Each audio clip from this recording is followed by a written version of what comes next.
Il y a quelques jours, Fabio Quartararo a lancé un véritable ultimatum à Yamaha. Mécontent des performances de sa M1 en MotoGP, dépassé par la situation, Fabio s'est montré dans ses déclarations très incisif envers son employeur. Peut-être un peu trop. Les Japonais ont commencé à grincer des dents face à de telles déclarations et ont discuté directement avec Fabio. En conférence de presse hier, le pilote français a fait marche arrière. On décrypte la situation entre Fabio Quartararo et Yamaha. On discutera aussi de l'avenir de Johann Zarco qui aurait une proposition d'un côté de Ducati et de l'autre Honda LCR. Puis de diverses autres actualités MotoGP, on voit ça de suite ensemble. N'oubliez pas de vous abonner et de liker la vidéo. Merci du fond du cœur à tous ceux qui me soutiennent. Jingle.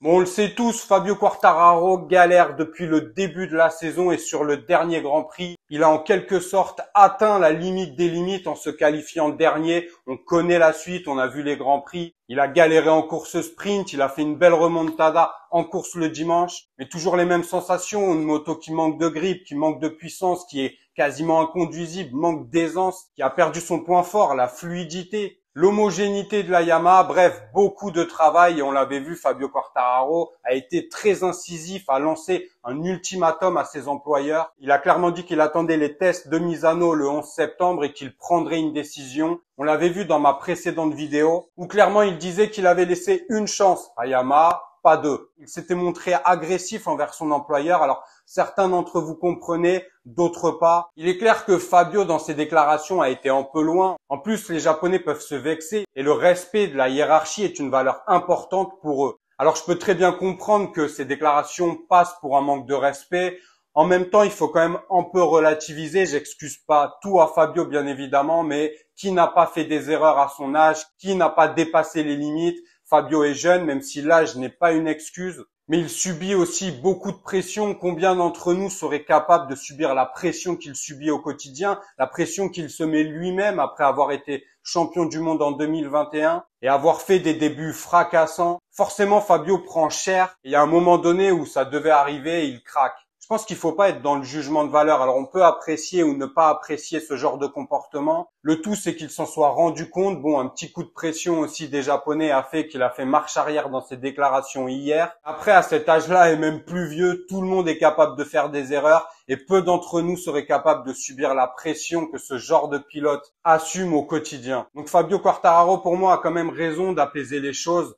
C'est aussi dans les moments difficiles qu'on voit les personnes fiables, stables et qui vont continuer à travailler dans le bon sens, ceux qui ne quittent pas le navire. Après, on peut très bien comprendre que Fabio en ait eu marre et pensait à partir. Maintenant, il se remobilise. Alors, ça reste des paroles. Peut-être que s'il a l'opportunité de partir ailleurs, il le fera. Mais pour l'instant, tout est un peu bouché et ce serait plutôt pour 2025 en cas réellement de départ. Si Yamaha n'a toujours pas progressé, chose qu'on ne souhaite pas à Fabio ni à la marque japonaise. On va revenir de suite sur les déclarations de Fabio Quartararo tenues hier en conférence de presse en marge du Grand Prix. Alors après avoir été très incisif, avoir dit qu'il leur laissait une chance et pas deux, voilà ce qu'il nous dit à présent. J'ai été un peu agressif, peut-être trop dans ce que j'ai dit. 2025 est encore loin, je n'ai pas encore eu de discussion, mais on a beaucoup de travail avant de discuter avec quiconque. Mon objectif est de retrouver le niveau d'il y a 2 ans avec Yamaha. Jouer les victoires et les podiums, c'est ce que je veux. Évidemment, le test de Misano sera super important,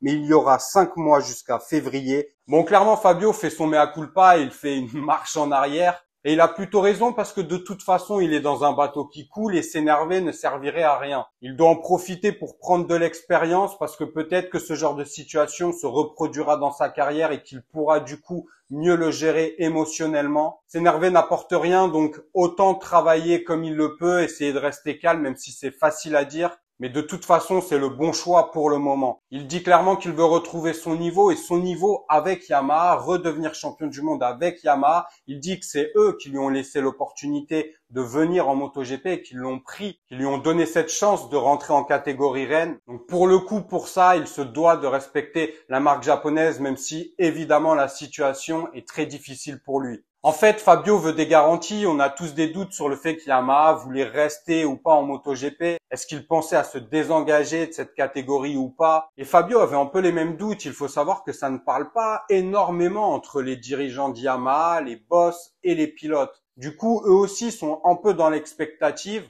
attendent des réponses et attendent surtout d'être rassurés. Yamaha a engagé Alex Rins pour la saison prochaine. Je pense que c'est une bonne chose. Alex Rins a roulé de nombreuses années chez Suzuki, marque japonaise également, avec un moteur similaire à ce qu'utilise Yamaha. Il a l'expérience de développer de telles machines, donc Alex Rins pour moi est une très bonne pioche, en espérant que ça serve. Alors on a vu aussi que Carl Crutchlow allait faire une wildcard. Bon, Fabio Quartararo a été très sincère et très clair là-dessus. Il dit que ça n'apportera pas grand-chose à Yamaha ni au développement de la M1. Meregali lui affirme le contraire, mais bon, pour le coup, je suis plutôt d'accord avec Fabio. C'est pas une wildcard qui va vraiment arranger la situation de Yamaha, même si c'est dans les petits détails qu'on progresse. Je pense pas que cet apport en wildcard de Carl Crutchlow sera une révolution ou même apportera quelque chose à la marque. D'ailleurs, dites-moi vous ce que vous pensez de la situation de Yamaha. Êtes-vous d'accord avec les dernières déclarations de Fabio? A-t-il bien fait de faire marche arrière et de brosser dans le sens du poil son employeur? Je pense que c'est mieux pour tout le monde. Et on espère surtout qu'Yamaha va faire le boulot, même s'ils le font déjà, mais pas forcément dans la bonne direction. On le sait tous, les constructeurs européens, eux, vont beaucoup plus vite pour essayer des nouvelles pièces, pendant que les constructeurs japonais prennent énormément de temps. C'est aussi le pourquoi du comment ils prennent beaucoup de retard sur les autres constructeurs. Bon, maintenant, on va parler de la situation de Johann Zarco. On le sait, Johann Zarco est dans l'attente d'une réponse de Ducati. VR46 tient énormément à Morbidelli et aimerait le voir rapatrier le team en MotoGP. Mais pour ça, il faudrait trouver une place à Bezzecchi chez Pramac. L'objectif numéro 1 de Bezzecchi, ce serait de rester chez VR46 en obtenant une moto 2024. Chose vraisemblablement qui n'arrivera pas vu que Ducati a confirmé qu'il y avait 4 motos de la saison actuelle, 2 pour le team d'usine et 2 pour le team Pramac. Ils ne donneront pas de GP24 au team VR46. Déjà parce qu'ils savent que Rossi est en négociation avec Yamaha pour devenir leur team satellite en 2025. Même si rien n'est fait, Valentino Rossi attend des garanties. Yamaha mise sur le VR46 en premier choix comme team satellite. Donc à mon avis, ils vont quand même essayer de lui apporter concrètement des garanties. Mais Ducati n'est pas dupe et ne veut pas donner de GP24 à la VR46. Bezzecchi, lui qui est très ami également avec Morbidelli, pourrait décider d'aller chez Pramac pour que Morbidelli puisse rester en MotoGP. Et tout ça, on le sait, ne ferait pas les affaires de Johann Zarco. On en parle depuis de nombreux mois. Ducati va-t-il prolonger Zarco? Certains d'entre vous pensent qu'il ne le mérite pas car il n'a pas obtenu de victoire. D'autres pensent qu'il mérite car il fait quand même de très belles choses. Il est 5e au championnat du monde. Il a acquis de nombreux podiums cette saison. Donc il y a des pour, il y a des contre. En attendant, Johann Zarco attend toujours. Il aurait dû avoir une réponse en juillet. On est mi-août passé, toujours pas de réponse. Et du coup, j'ai vu quelques actus qui disaient que Honda avait bien proposé un contrat, ça on le sait, à Johann Zarco, mais que Ducati également avait mis une proposition sur la table. Alors j'ai cherché à vérifier l'info, j'ai passé des coups de fil. J'ai eu aucune confirmation du fait que Ducati avait proposé un contrat là d'ores et déjà à Johann Zarco. Peut-être que ça viendra dans les jours ou les semaines qui arrivent, mais pour l'instant, j'ai pas eu de confirmation de ça. C'est pour ça que j'ai pas fait ma vidéo et comme thème principal le renouvellement de Johann Zarco chez Ducati. Pour l'instant, je n'ai pas de confirmation de ça, mais il aurait du coup une proposition de Honda de 2 ans chez LCR et une proposition de Ducati chez Pramac pour 1 année. Zarco a déclaré hier qu'il sentait que Honda semblait le vouloir plus que Ducati. Déjà, c'est un signe dans la tendance et c'est aussi important pour un pilote de sentir qu'une marque, qu'un employeur te veut vraiment. Après, on le sait, si c'est 1 année chez Ducati, il aura pendant 1 an encore la possibilité de performer, de gagner, de jouer le titre. Et s'il signe 2 ans chez Honda, ça lui assure 2 années tranquilles.